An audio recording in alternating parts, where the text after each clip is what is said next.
Dictadores.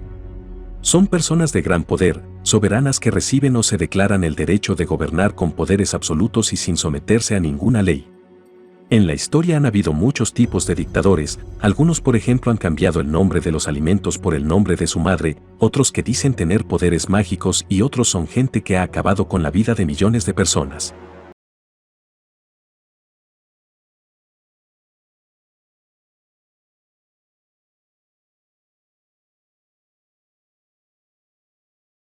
Hola y bienvenidos al Libro del Ciervo. El día de hoy les traigo un iceberg muy especial, el iceberg de dictadores. Entre más bajemos de nivel, más terroríficos y sin corazón fueron los dictadores de este iceberg. Pero antes de empezar me gustaría agradecerle a todos los que han apoyado mi canal. Actualmente ya superamos los 1000 suscriptores y todo gracias a cada uno de ustedes. Cada comentario y cada like es una motivación a seguir trayendo cada vez más y mejor contenido de buena calidad. Y bien, sin querer alargar como siempre más el video, comencemos con el nivel 1 de iceberg. El país transita por una de las etapas más difíciles de su historia. Colocado al borde de la disgregación, la intervención de las Fuerzas Armadas ha constituido la única. Enver Hoxha llegó al poder tras derrocar con su Consejo Antifascista de Liberación Nacional al rey Zag y, entre otras cosas más aburridas, prohibió las televisiones en color y las máquinas de escribir en todo el país hasta bien entrados los 80, ya que eran una distracción para el auténtico estilo de vida albanés.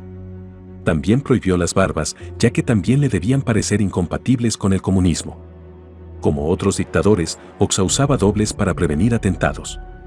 Pero pedir voluntarios no era su estilo. Una vez ordenó secuestrar a un dentista que se parecía a él y le obligó a hacerse cirugía estética para que el parecido fuera aún mayor. Tras la caída del régimen, el pobre hombre desapareció del mapa, pero al menos escribieron un libro sobre él. Aunque incluso más que a los asesinatos, Hoxha temía a una invasión soviética. Su ingeniosa solución para evitarla fue construir hasta 750.000 búnkeres por todo el país. Un país de solo 3 millones de habitantes. Aunque, todo se ha dicho, eran solo para una persona. Se mantuvo en el poder hasta el día de su muerte por diabetes, escribiendo libros sobre lo perfecto que era y dejando a su país como el más pobre de Europa. Mobutu. Nacido como Joseph Désiré Mobutu, al llegar al poder se cambió el nombre por Mobutu Sese Seko Mbembe Wasyabanga, que significa el guerrero todopoderoso que, debido a su resistencia y voluntad inflexible, va a ir de conquista en conquista, dejando el fuego a su paso. Muy pegadizo, la verdad. Como es costumbre en todos los dictadores que hemos repasado, a Mobutu también le gustaba prohibir cosas. En su caso fueron los sombreros de piel de leopardo como el que lleva en la foto, junto a Muhammad Ali, al que contrató junto a George Foreman para un histórico combate en su país, pagando a cada uno $5 millones. El boxeador declaró: algunos países entran en guerra para que se hable de ellos y las guerras cuestan más de $10 millones. También iba siempre con un bastón que, según él, hacía falta la fuerza de 8 hombres para levantar. Metió en la cárcel a quien no tuviera nombre africano y ordenó que el telediario de la noche empezara con un vídeo de él descendiendo de las nubes. En 1996 Mobutu trató de expulsar a los Tutsi del país y estos se rebelaron obligándole a huir a Togo. Murió en Marruecos de cáncer de próstata un año después y su pueblo fue libre para llevar sombreros de piel de leopardo de nuevo.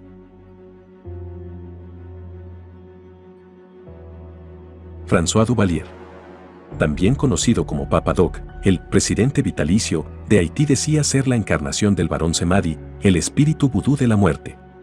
Eso daría bastante más que hablar en nuestro Congreso que unas cuantas tesis. En 1959 sufrió un ataque que le dejó en coma durante 9 horas. Al despertar, ordenó que su sucesor temporal, Clement Barbat, fuera arrestado. Al no encontrarle, sus hombres contaron a Papa Doc que creían que se había transformado en un perro negro. Obviamente, en plan Herodes tropical, mandó matar a todos los perros negros del país. Al poco tiempo Barbat fue capturado y ejecutado, pero Monsieur Duvalier se quedó su cabeza para sus rituales de vudú. Su régimen fue brutal y represivo, gracias a su milicia, los Tontons Macoutes. En 1961 convocó elecciones, algo que sorprendió bastante, hasta que se comprobó que obtuvo el 100% de los votos. Es interesante recordar también que se atribuía la muerte de JFK gracias a una maldición que le había lanzado él mismo. murió en 1971 de causas naturales. Al ser derrocado su hijo en 1986, tras 15 años de presidencia, el cuerpo de François Duvalier fue desenterrado y apaleado ritualmente. Francisco Macías Nguema. Aunque supuestamente fue el primer presidente elegido democráticamente en el pequeño país africano, Francisco demostró pronto que iba a hacer lo que a él le viniera en gana. Empezando por cambiar el lema del país a "No hay otro Dios que Macías Nguema", prohibir la palabra intelectual, cerrar escuelas y hospitales e incluso prohibir el uso de lubricantes en una planta eléctrica diciendo que podía mantener la maquinaria funcionando con sus poderes mágicos. Obviamente aquello fue un desastre y la capital del país terminó sin electricidad. Le gustaba cenar con amigos imaginarios y ejecutar enemigos también imaginarios. Además asesinó al gobernador del Banco Central y escondió todo el dinero en su refugio de la jungla. Su propio sobrino le derrocó en un golpe de estado y ordenó que fuera fusilado. Sus supuestos poderes mágicos tampoco pudieron hacer gran cosa contra las balas. Conmovidos, luctuosos, indignados, nos reunimos hoy en esta histórica plaza. Ian Smith. Una de las figuras más controvertidas en la historia africana post-colonial, Ian Smith, un piloto de caza condecorado durante la Segunda Guerra Mundial, lideró la secesión de Rodesia, ahora conocido como Zimbabue, del Imperio Británico en 1965. Su objetivo era preservar el dominio blanco en una colonia abrumadoramente negra.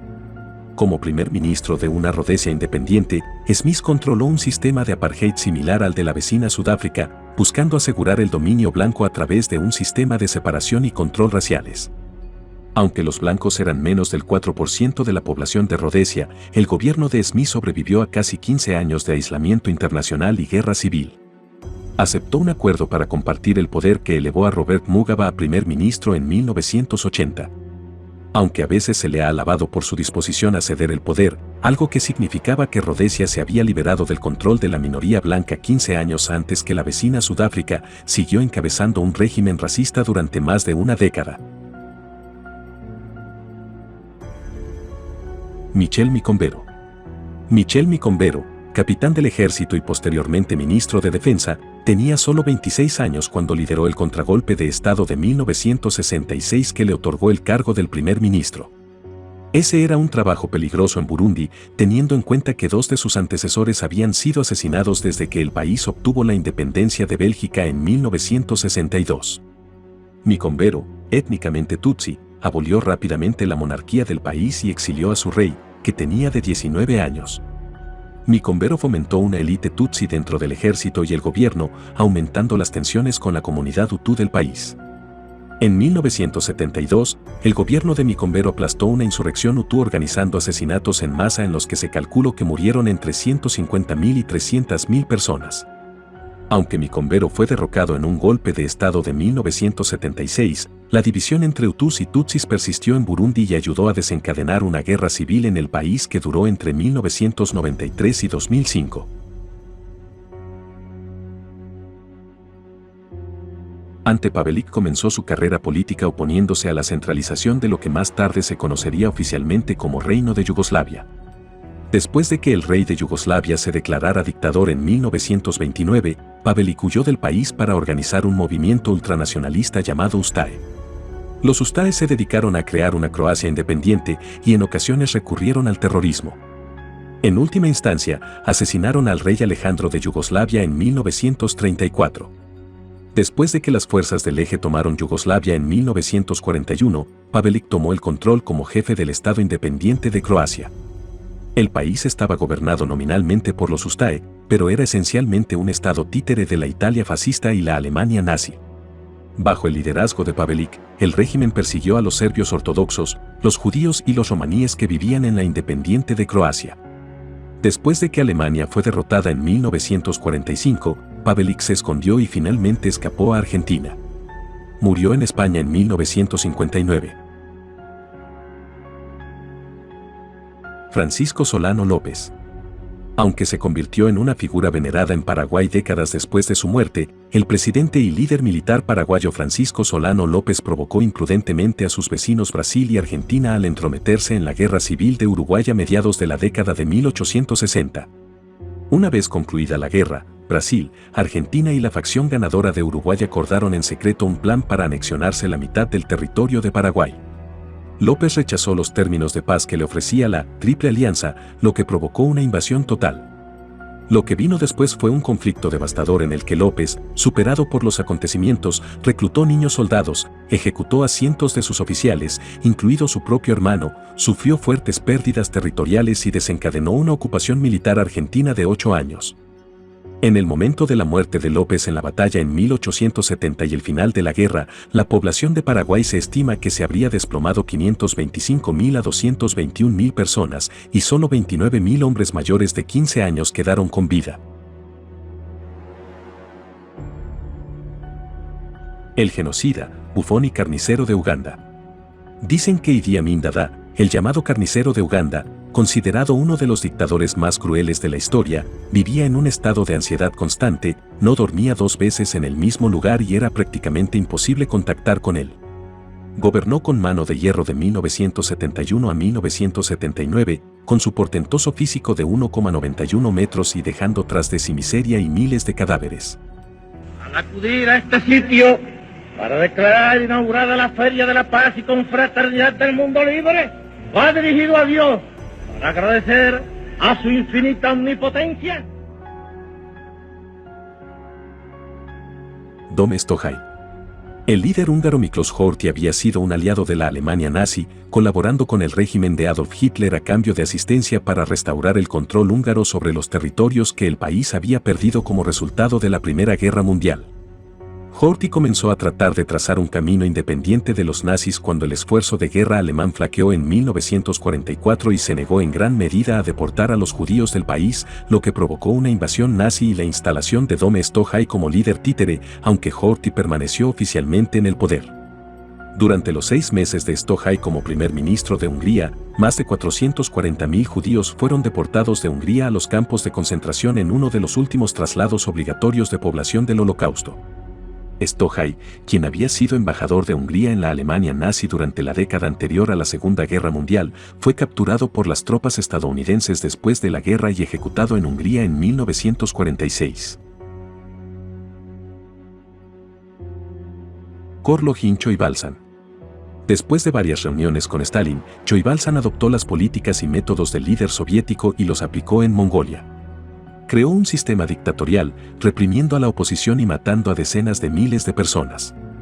Más tarde, en la década de 1930, comenzó a arrestar y matar a los principales trabajadores del partido, el gobierno y varias organizaciones sociales, además de oficiales del ejército, intelectuales y otros trabajadores fieles, según un informe publicado en 1968 en el Diccionario Histórico de Mongolia. A fines de 1951, Choibalsan se trasladó a Moscú para recibir tratamiento contra el cáncer de riñón. Murió al año siguiente. Rafael Trujillo. El jefe, como era conocido, lideró con fiereza y extravagancia al diminuto país centroamericano tras llegar al poder en unas elecciones tan amañadas que sacó más votos que votantes había. En una magnífica decisión estratégica nombró coronel a su hijo de 3 años y a partir de ahí todo fue cuesta abajo. Se gastó 1/3 del presupuesto nacional en organizar un evento que duró todo un año para coronar reina a su hija como Angelita I. Ese desembolso desproporcionado provocó una crisis económica de la que el régimen no se recuperó jamás. También trató de conseguir que le dieran a su esposa, que era semi-analfabeta, el Premio Nobel de Literatura. Un nivel de locura a la altura solo de los emperadores romanos más destacados.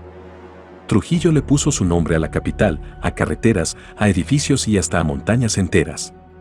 En cada matrícula de coche debía poner «Viva Trujillo» y en cada iglesia debía haber un cartel con la frase «Dios en cielo, Trujillo en tierra». Con la supuesta colaboración de la CIA, un grupo de 11 personas asesinó al jefe ametrallando su coche y después echaron a su familia del país. Actualmente, y porque qué más da tener enterrado a un dictador o a 2 por aquí, sus restos se encuentran en el Pardo. Los múltiples excesos de Hitler. Mucho se ha escrito sobre Adolf Hitler, desde que era vegetariano a que el origen de su odio al pueblo judío radicaba en que era un artista frustrado. Su figura sigue creando polémica y en los últimos años han aparecido libros en torno a su persona. Norman Ohler, autor de Blitz, El Gran Delirio, Hitler, Drogas y el Tercer Reich, en su edición española de 2016, cuenta la relación que mantenía el Führer con los opiáceos como el Eukodal o el Pervitin.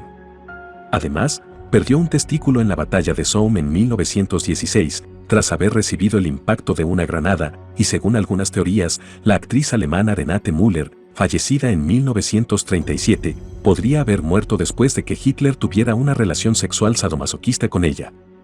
Aunque también argumentan que pudo ser arrojada al vacío por la Gestapo cayendo desde un tercer piso, se suicidó o que quizás su muerte se debió a una fuerte adicción a la morfina. La versión oficial es que fue tras un ataque de epilepsia, pero lo del sadomasoquismo y los nazis siempre vende. Ramfis Trujillo. El padre de Ramfis, el aún más infame Rafael Trujillo, gobernó la República Dominicana durante más de 30 años. Su hijo mayor, que fue nombrado coronel a la edad de 4 años, solo pasó unos meses como dictador de la nación caribeña, pero los usó para organizar una brutal campaña de represalias contra los sospechosos de asesinar a su padre el 30 de mayo de 1960. Torturador consumado y playboy empedernido, Ramfis supuestamente se llevó consigo el ataúd de su padre cuando huyó de la República Dominicana en un yate para exiliarse en España a fines de 1961. Además, el ataúd se llenó con casi $4 millones, unos 3,5 millones de euros, en dinero y joyas. Un Estado totalitario armonizará en España el funcionamiento de todas las capacidades y energías del país.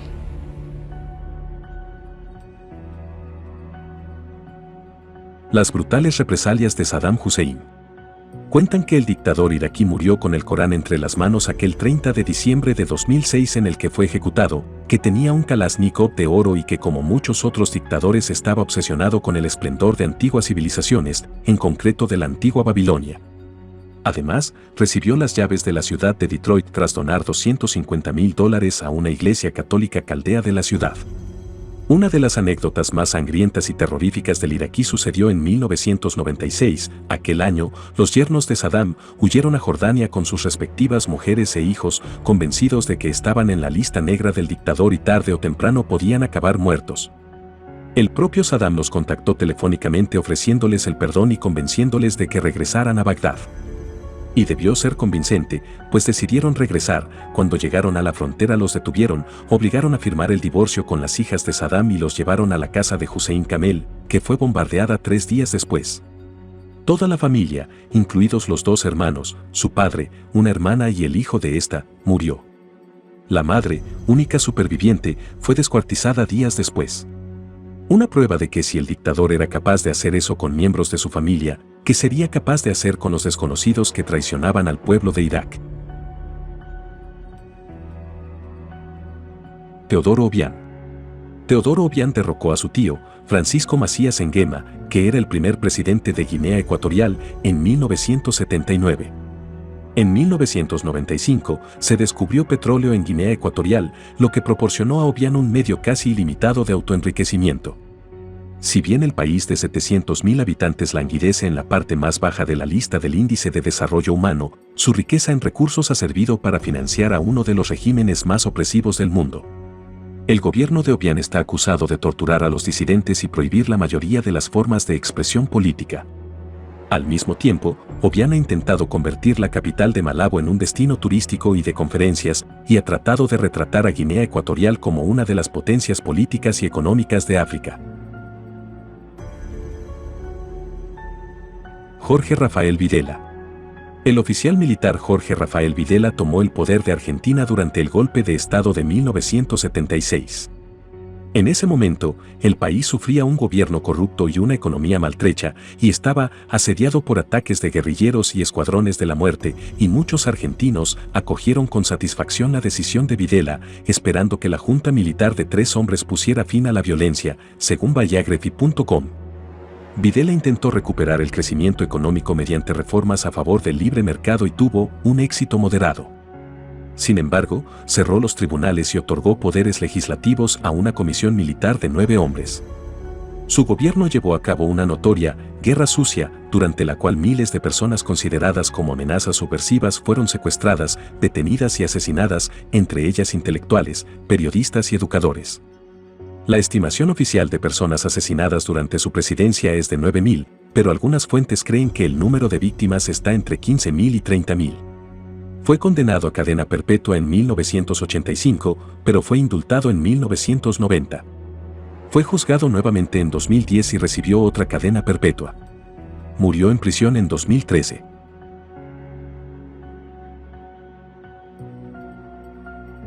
Yahya Khan.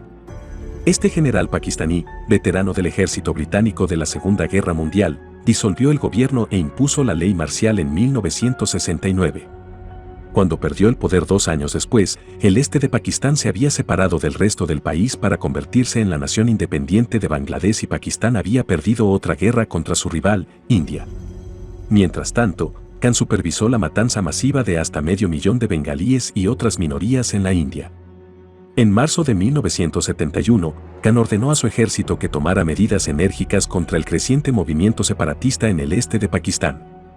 La Operación Searchlight se dirigió contra los nacionalistas e intelectuales bengalíes y generó una oleada de 10 millones de refugiados, lo que convenció a India de intervenir en la guerra civil de Pakistán, preparando el escenario para la independencia de Bangladesh al año siguiente. Durante una reunión de alto nivel en febrero de 1971, Khan fue grabado diciendo, "Mata a 3 millones de ellos", en referencia a los separatistas y sus partidarios. A finales de año, cientos de miles de personas habían muerto y Khan había sido depuesto como presidente y enviado al exilio interno. Murió en Pakistán en 1980. El niño que casi asesina a Benito Mussolini. Igual que Gavrilo Princip consiguió influir en la historia del mundo y propició la Primera Guerra Mundial, un niño de tan solo 15 años estuvo a punto de cambiar el devenir de los hechos asesinando al dictador Benito Mussolini. Se llamaba Anteo Zambouni y en 1926 disparó contra el italiano durante el desfile del aniversario de la marcha sobre Roma. Sin embargo falló, y las represalias fueron terribles. Inmediatamente fue linchado por un grupo de fascistas que lo estrangularon y dispararon. Su cuerpo incluso presentaba 14 puñaladas cuando fue exhibido ante la multitud. Curiosamente, el hombre que lo identificó como autor del disparo fue el padre del director de cine Pier Paolo Pasolini, el oficial de caballería Carlo Alberto Pasolini. Los motivos de Zambouni para llevar a cabo el asesinato nunca estuvieron claros, y aunque en un primer momento se le identificó como anarquista convencido, en realidad nunca pudo demostrarse tal cosa. Posteriormente surgieron otras teorías, como que no había sido el verdadero autor y todo apuntaba al fascista Leandro Arpinati. Pero para entonces, Zambouni ya estaba muerto y no podía defenderse, al igual que sus padres, que acusados de militantes anarquistas fueron condenados a 30 años de prisión. Chilenas y chilenos, hemos llegado a un momento verdaderamente histórico para los destinos de la patria. Isaías Afewerki. Eritrea obtuvo su independencia de Etiopía en 1991, en parte gracias al liderazgo del presidente Isaías Afewerki en la lucha armada contra el brutal régimen comunista de Etiopía, que ayudó a derrocar. Pero, durante los siguientes 25 años, Afewerki ha creado una de las dictaduras más terroríficas del mundo. El gobierno de Afewerki mantiene una red de brutales campos de prisioneros secretos y recluta a la fuerza a los ciudadanos del país para un servicio militar indefinido. La opresión interna de Eritrea ha llevado a más de 380.000 personas a huir, dentro de una población de menos de 7 millones, a pesar de la falta de conflicto armado activo en el país. La política exterior de Afewerki ha sido igualmente problemática. Una disputa de 1998 con Etiopía sobre la demarcación de la frontera común se convirtió rápidamente en la última guerra entre países a gran escala del siglo XX, y Afewerki tuvo una responsabilidad al menos parcial por no haber resuelto un conflicto en el que se estima que unas 100.000 personas murieron. Además, Eritrea está bajo las sanciones de la ONU por su presunto apoyo a los militantes del grupo yihadista Al-Shabaab que combaten al ejército etíope en Somalia. Theodore Sindikub-Wabo. Theodore Sindikub-Wabo tiene poca responsabilidad personal por la organización del genocidio de Ruanda, que fue en gran medida el proyecto de oficiales del ejército radicalizados y funcionarios del gobierno como Theoneste Bagashora. Pero cuando el avión del presidente ruandés, Juvenal Habyarimana, fue derribado el 6 de abril de 1994, Sindikubwabo fue el hombre que los arquitectos del genocidio seleccionaron como jefe de Estado de Ruanda. Este antiguo pediatra era el jefe oficial de un gobierno que perpetró la masacre de aproximadamente 800.000 personas. Lejos de intentar detener el baño de sangre, Sindikubwabo apareció en Kayainda, Ruanda, el 20 de abril de 1994, para agradecer y alentar a los militantes que llevan a cabo el genocidio y prometer que enviaría soldados para ayudar a la población local a terminar de matar a los Tutsi, que fueron encerrados en una iglesia local. Sindikubwabo huyó al vecino Zaire después de que las fuerzas del actual presidente de Ruanda, Paul Kagame, invadieran el país durante los últimos días del genocidio. Danswe. Danswe fue el líder de la junta militar que gobernó Myanmar, Birmania, y, durante su mandato, recibió críticas y sanciones por países occidentales por abusos contra los derechos humanos. Supuestamente, hasta 1 millón de personas fueron enviadas a zonas satélite y campos de trabajo. Prácticamente no había libertad de expresión en el país, y poseer un ordenador moderno o un fax era ilegal, y cualquiera que hablara con un periodista extranjero estaba en riesgo de tortura o prisión, como publicó The Guardian en 2007. Aunque Sue renunció en 2011, The Wall Street Journal asegura que todavía ejerce una influencia considerable detrás de los focos. Más recientemente, prometió apoyar a su antigua enemiga, Aung San Suu Kyi, como futura líder de Myanmar, aunque durante su gobierno, la líder opositora ganadora del Premio Nobel de la Paz sufrió arresto domiciliario. Mengistu Haile Mariam. Fue presidente de la República Democrática Popular de Etiopía desde 1987 hasta 1991, cuando fue derrocado. En 2008 la justicia etíope lo condenó a muerte bajo cargos de genocidio durante el llamado Terror Rojo, una violenta campaña de represión llevada a cabo entre 1977 y 1978 en la que acabó con todos los opositores a su poder en Etiopía. Pese a la sentencia judicial en su contra, actualmente vive en el exilio en Zimbabue, donde goza de la protección del expresidente del país Robert Mugabe. Su régimen es juzgado responsable de alrededor de 1,5 millones de muertes. Kim Sang. Fue el fundador de Corea del Norte y abuelo de su actual líder Kim Jong-un.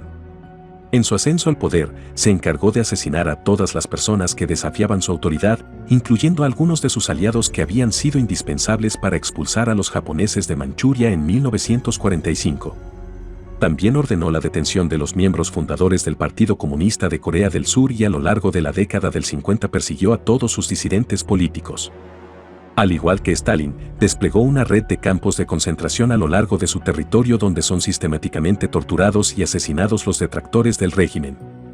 Aproximadamente unas 6 millones de personas murieron durante su gobierno. Unidades militares acantonadas en Caracas y Maracay trataron de derrocar al gobierno constitucional de Carlos Andrés Pérez a través... Pol Pot. Salotsar, más conocido como Pol Pot, fue un dictador camboyano y el principal líder de los Khmeres Rojos desde la génesis de estos en la década de 1960 hasta su muerte en 1998. Pasó a la historia como el principal responsable del genocidio camboyano, durante el cual se torturó y asesinó a una cuarta parte de la población del país. Se estima que alrededor de 2 millones de camboyanos fueron exterminados durante la dictadura de Pol Pot. Leopoldo II de Bélgica. Leopoldo II fue el segundo rey de los belgas desde 1865 hasta su muerte en 1909. Fue el fundador y único propietario del Estado Libre del Congo, un territorio de más de 2.350.000 kilómetros cuadrados que heredó a raíz del reparto de África pactado en la Conferencia de Berlín de 1884. Allí, el monarca belga impulsó una serie de proyectos privados que lo ayudaron a amasar una gran fortuna, entre ellas la explotación de caucho, diamantes y otras piedras preciosas del Congo. Nada de ello hubiera sido posible sin la utilización de la población nativa como mano de obra forzada y esclava. La opresión de Leopoldo II hizo que la población del país africano pasara de 20 a 10 millones de habitantes al final de su reinado. Se estima que su régimen africano fue responsable de la muerte de entre 10 y 15 millones de congoleños. Ismail Enver Paşa. Fue general del ejército otomano y líder de la revolución de los jóvenes turcos. Tras tomar control del tercer ejército del Imperio Otomano en 1914, sufrió una derrota humillante en la batalla de Sarikamish contra los rusos, que se convirtió en la peor derrota de los otomanos durante toda la Primera Guerra Mundial. Enver culpó a los armenios por su derrota y consecuentemente comenzó una de las primeras limpiezas étnicas del siglo XX, en la que perecieron 1.5 millones de armenios y otro millón de griegos y asirios.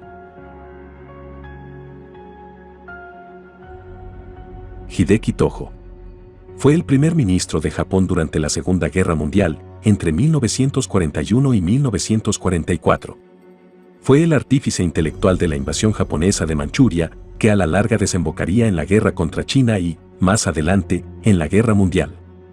En un tiempo récord de 6 meses, Hideki Tojo y el ejército imperial japonés lograron la conquista de Filipinas, Malasia, Birmania, Singapur, Hong Kong, las Indias Orientales holandesas, Indonesia, Nueva Guinea, Nueva Bretaña, las Islas Marianas, las Islas Gilbert, las Islas Salomón, la isla de Wake, las Islas Andamán y Níqueber, e incluso las Islas Aleutianas en Alaska.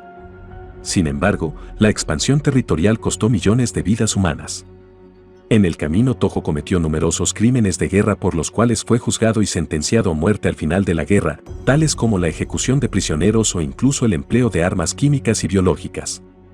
Se estima que 5 millones de personas murieron a manos de su mandato.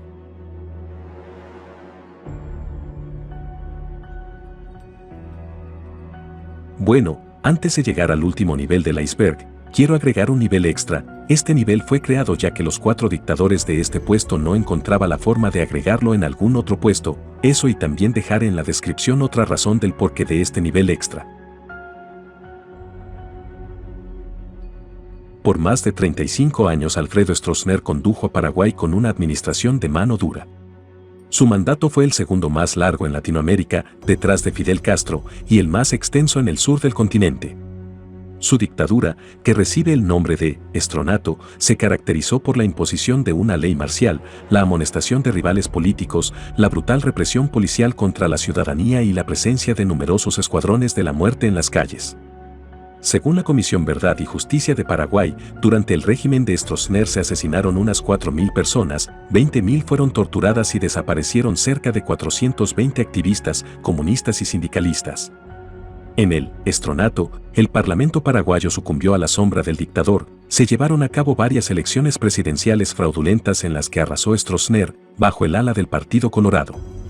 Para 1977 impulsó una modificación de la Constitución de Paraguay que permitió su reelección indefinida. Valiéndose de su autoridad y amparado por el músculo anticomunista estadounidense, Stroessner dirigió a la nación guaraní hasta 1989. Ese año fue derrocado por su hombre de confianza, Andrés Rodríguez Pedotti, lo que le obligó a exiliarse en Brasil. Allí vivió hasta su muerte en 2006 pese a las reiteradas peticiones de extradición por crímenes de lesa humanidad. En su primer mandato, Batista ocupó el cargo de presidente de Cuba tras ganar las elecciones de 1940. En sus años de gobierno respaldó, desde el otro lado del Atlántico, a las fuerzas aliadas que batallaban contra la Alemania nazi de Hitler en la Segunda Guerra Mundial. En 1944 dejó el poder, cedió su lugar al mandatario Ramón Grau San Martín y viajó a Estados Unidos. Pasados 8 años y 2 periodos presidenciales que lo mantenían al margen del liderazgo de la isla, Batista se presentó como candidato a los comicios de 1952. Tras ver que las encuestas lo relegaban al tercer lugar en la intención de voto, se tomó el poder a través de un golpe de Estado 4 meses de celebrar las elecciones. En su segundo tramo presidencial Batista abolió la Constitución, encarceló a los opositores, reprimió las revueltas comunistas y se vinculó con negocios de prostitución y apuestas. El movimiento liderado por Fidel Castro y el médico argentino, Ernesto "El Che" Guevara, concretó una ofensiva contra el régimen de Fulgencio Batista, cuyo ejército cayó a manos de los rebeldes dirigidos por el revolucionario argentino en la batalla de Santa Clara. Acorralado, Batista huyó de La Habana el 1 de enero de 1959 con una fortuna de varios millones de dólares. Primero llegó a República Dominicana, después fue a Portugal y finalmente se asentó en España, donde murió en 1973 a causa de un paro cardíaco a la edad de 72 años.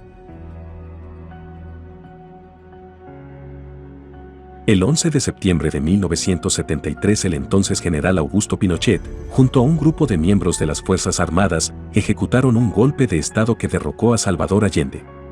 Desde entonces, y por un periodo de 17 años, Pinochet se ancló en una administración que utilizó la violencia como su primer arma de coerción. Las cifras oficiales indican que la dictadura de Pinochet dejó más de 3.200 muertos, entre los que se cuentan 1.192 individuos desaparecidos. El régimen militar además torturó a más de 38.000 personas, una de ellas la expresidenta chilena, Michelle Bachelet, actual alta comisionada de las Naciones Unidas para los Derechos Humanos. A pesar de la brutal represión, el gobierno de Pinochet consiguió un alto desarrollo económico en Chile. Recordado por lanzar frases como "Yo no conozco eso de los derechos humanos, ¿qué es eso?", Pinochet proscribió a los partidos políticos y disolvió al Congreso Nacional, pero tras un plebiscito celebrado en 1988 en el que se impuso el no con el 56% de los sufragios, el tirano fue derrotado. Desde que entregó la posta presidencial en 1990, Pinochet se benefició de una ley de amnistía. En 1998 fue detenido en Londres, Reino Unido, acusado de genocidio. Para el 2000 perdió su fuero parlamentario y en el 2004 un juez determinó que el exmilitar era médicamente apto para enfrentar un juicio, por lo que fue puesto bajo arresto domiciliario. En 2006, mientras aún había 300 cargos fiscales en su contra, murió por deficiencias cardíacas. Durante las casi 5 décadas que gobernó Cuba, Fidel Castro impuso un sistema represivo que castigó prácticamente todas las formas de disenso, un legado que lamentable perdura incluso después de su muerte, señaló Human Rights Watch. Durante el régimen de Castro, miles de cubanos fueron encarcelados en prisiones en condiciones deplorables, otros miles fueron perseguidos e intimidados y a generaciones enteras se les negaron libertades políticas básicas. Cuba logró avances en salud y educación, pero muchos de estos logros se vieron contrarrestados por largos periodos de dificultades económicas y políticas represivas. Fidel Castro sufrió múltiples intentos de asesinatos, pero no fue hasta el viernes 25 de noviembre de 2016 en su residencia en La Habana, cuando su hermano Raúl Castro informó oficialmente su muerte a través de la televisión. Según el mismo comunicado, sus restos serán cremados, atendiendo su voluntad expresa. El Consejo de Estado decretó 9 días de luto nacional, hasta el de su sepelio, que tuvo lugar el 4 de diciembre de 2016 en el cementerio de Santa Ifigenia, y contó con la presencia de varios mandatarios de la región. El cuerpo de Castro fue incinerado y sus cenizas fueron enterradas en Santiago de Cuba el 4 de diciembre de 2016. Santiago, 11 de septiembre de 1973. Las Fuerzas Armadas y Carabineros de Chile declaran: que no se ha dicho ya que no se sepa sobre este dictador, para evitar volver a leer su historia, solo dejaré un resumen de sus víctimas. Es responsable de la muerte de 17 millones de personas, una cifra que se desprende de las bajas en los frentes de batalla durante la Segunda Guerra Mundial, por un lado, y los más de 6 millones de judíos, homosexuales y gitanos que fueron exterminados en campos de concentración nazis durante el Holocausto entre 1941 y 1945. Stalin sirvió como secretario general del Comité Central del Partido Comunista de la Unión Soviética entre 1922 y 1952. Al asumir el poder, sofocó gradualmente a todos los disidentes políticos de su gobierno, incluyendo a León Trotsky, su principal opositor. A partir de 1930 se desencadenó la llamada Gran Purga o Gran Terror de Stalin, una serie de campañas de represión y persecución con millones de víctimas ejecutadas por delitos políticos y penales, muertos en gulags y en reasentamientos forzosos. Deportaciones masivas por razones étnicas o religiosas, con millones muertos durante los traslados. En paralelo a la Gran Purga, los planes quinquenales de Stalin para transformar Rusia de un país agrícola a uno industrializado causaron una gran hambruna en todo el territorio soviético entre 1932 y 1933. Se estima que entre 6 y 8 millones de personas murieron de inanición, siendo la mayoría de los fallecidos de origen ucraniano. En total, se le atribuyen aproximadamente 23 millones de muertes al líder ruso en concentración nazis durante el Holocausto entre 1941 y 1945. Mao Zedong. El mayor asesino del siglo XX fue Mao Zedong, líder de la Revolución Comunista en China. Fue el ideólogo detrás del Gran Salto Adelante, 1958 a 1962, un plan económico basado en la industrialización acelerada y la colectivización agrícola que derivó en una hambruna que acabó con la vida de hasta 45 millones de personas. Entre 1966 y 1976, también promovió la Revolución Cultural, durante la cual fueron perseguidos y reprimidos hasta 2 millones de burgueses y terratenientes. Se estima que entre 49 y 78 millones de personas murieron durante su mandato, sea por ejecución, encarcelamiento o de hambre. Quería informarles que varios vídeos de mi canal están siendo desmonetizados por la temática de las que hablo. Realmente me gustaría seguir trayendo ese tipo de contenido ya que realmente me llama la atención, pero dedica un trabajo que YouTube no me pagaría. Así que quería pedir que si quieren me pueden apoyar cada video con una suscripción ya que me motiva a seguir trayendo más videos. También quiero informarles que me he creado un Buy Me a Coffee o Cómprame un Café. Es una plataforma donde puedes apoyar a creadores de contenido ya sea con una propina o suscripción. Si quieres apoyarme con una propina puedes dejarla sin registrarte en la página. También puedes suscribirte y podrás ver videos antes de que salgan en YouTube, ya que planeo lanzar mis videos en esta plataforma días antes de que salgan en YouTube. Bien, quiero agradecer a todos los que llegaron a este punto del video. Realmente me gustaría que le den un apoyo a este video y a otros de mi canal. Este video me tomó mucho tiempo poder hacerlo en tiempo de menos de una semana. Quiero dar las gracias al usuario Adrián Roman por darme la idea de este iceberg. Quiero agradecer a cada suscriptor y gente que ven mis videos, y me gustaría pedir el apoyo con una suscripción a mi canal, ya que eso me ayuda mucho a poder seguir creciendo y mejorar mi contenido, y bien sin mucho más que decir, me despido. Les deseo una feliz noche a todos.